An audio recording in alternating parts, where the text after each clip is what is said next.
So I started this team called Second Sight Paranormal, and what we do is we're a anthropologist, a psychic medium, myself, the girl, and then we have ghost hunters, and we have different people that we do investigations at the historically haunted locations in Pensacola and abroad.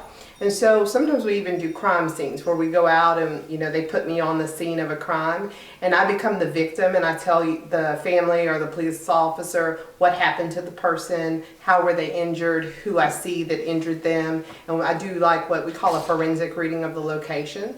So we have, we're going to do the Victorian Inn, which is historically haunted downtown in Pensacola. We're also going to do the Little Theater, which used to be our jail. And there's a long history of hangings and murders and all of that stuff in that location. So it's a very active location. So we're going to have our team go out and pick up some evidence in order to be able to debunk or prove that, there is the existence of life after death, which I totally believe. And I'll have the team, my team come out and we'll be doing some ghost busting. Yay, Pensacola style.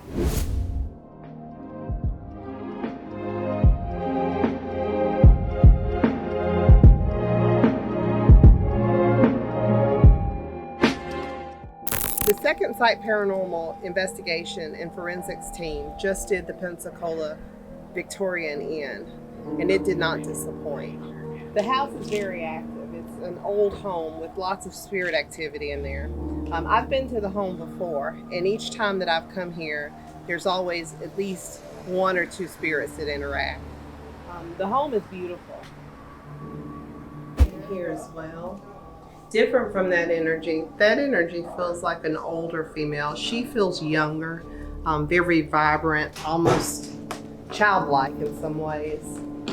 She likes to play in this room, so I feel like she's going to appear and she's going to do things and flicker lights, knock on walls. And the room feels to be moved around. She says the room is moved around, so I don't know if this is new plumbing and, there was sleeping here and other things here, a sitting room here. But she said too that either her husband or her lover was sick in this room, so there might have been where she had to nurse a wound in his leg. I can see like a cut or scar and putting gauze or some kind of press on it. So there might have been some care to someone here in this room as well.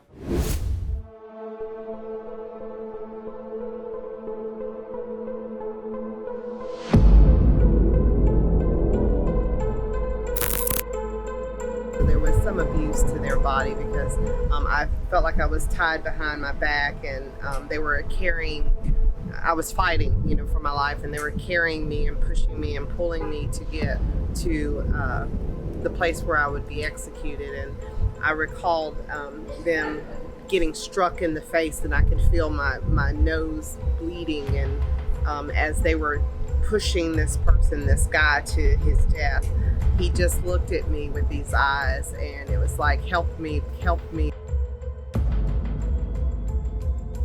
Hey, my name is Richard Johnson. I'm lead investigator with Second Sight Paranormal.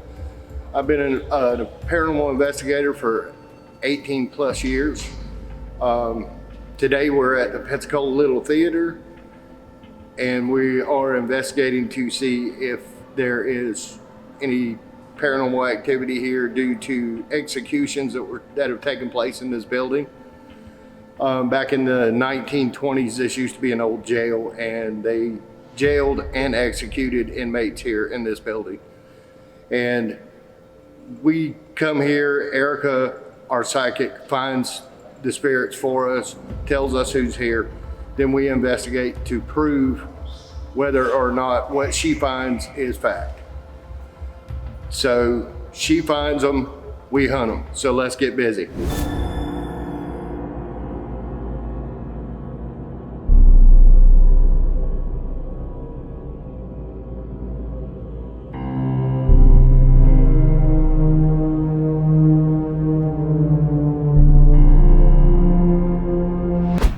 Hear a lady saying, come to me, come to me. And she was saying basically she was placed near her daughter. Her daughter was a small female child that had died, and her death to me was kind of a tragic situation because It felt to me like she had an illness, like a cancer or something. And then the mom, to me, had died of like old age and, you know, a little bit of breast cancer, but that wasn't what killed her, it was just old age.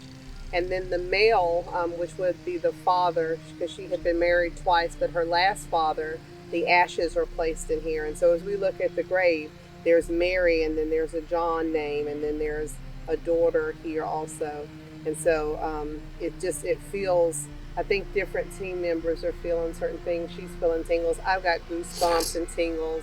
It's just a very peaceful thing. And her feeling to me is that she knows that I can hear her. And not that she's here all the time, but because we came here and we were wanting to get a little activity, she's wanting to communicate.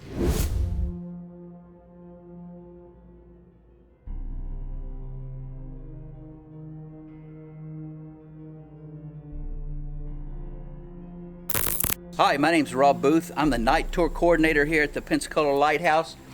Part of my responsibility is running the paranormal team here and taking guests through and showing them, sharing with them our spirits that are here. So we've got 6 entities that live here, and they're happy. They don't want to go anywhere, and we don't really say we're haunted. What we say is that we're occupied by 6 individuals who really, really like it here. I think, let's see, what ended up happening was I did a walkthrough and then I followed the walkthrough explanation that they were doing a ghost hunt.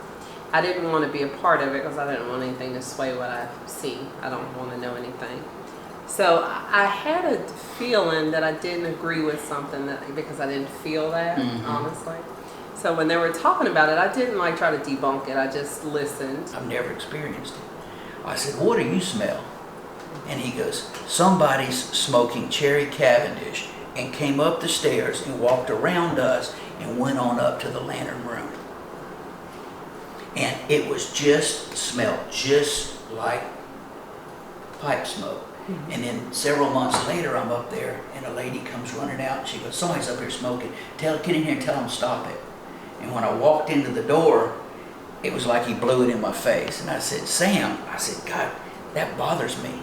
I said, "You can't be doing that with all these people up here." And the lady says, "I don't smell it." She says, "It doesn't even linger. Where does it go?" I said, "I have no freaking idea how ghost smoke works."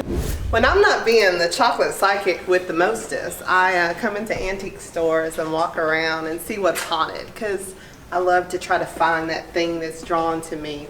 Sometimes I get energy off of these items, like I might touch something and see if doesn't really give me anything, but I'm always searching for something that's calling to me, and I always find that the dead people in the antique place always find me. Now this chair to me has some history. A lot of times what I'll do is I'll touch it and just kind of read it and see what it has. This has been passed down from family member, and there's like 4 other chairs that should go with that.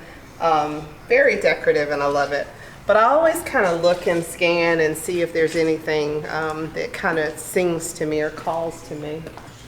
I love jewelry. Jewelry, oh, love it.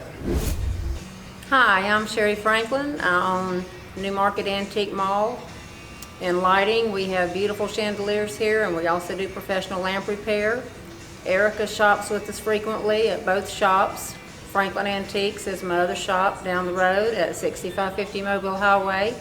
And she's in there quite a bit and always finds a few haunted things and cherished memories that she can dig up, and real interesting the things she comes up with. We love to see her coming. And anyway, we love Erica, and glad that she's here with us today. The place that I'm standing right now is famous. It was where Ted Bundy, the serial killer, was found. He came to Pensacola in his VW Beetle, and he ate at this restaurant, Oscar's. I've come here many times, and some of the girls that he killed will connect to me. And I'm not sure if it's because of this place being a place of victory for them, where they found him and got him off of the streets. But at times when I would come here and sometimes go inside the restaurant or even walk the perimeter of the location, some of those girls would contact me and talk to me. So that's why I got into the cold cases and the forensics, because I wanted to be able to help those voices of people that need to say something from the grave, Give us justice. Tell us that they are still alive in our hearts and minds. So in a place like this, where so much tragedy happened in Pensacola, I'm glad that it came to an end right here.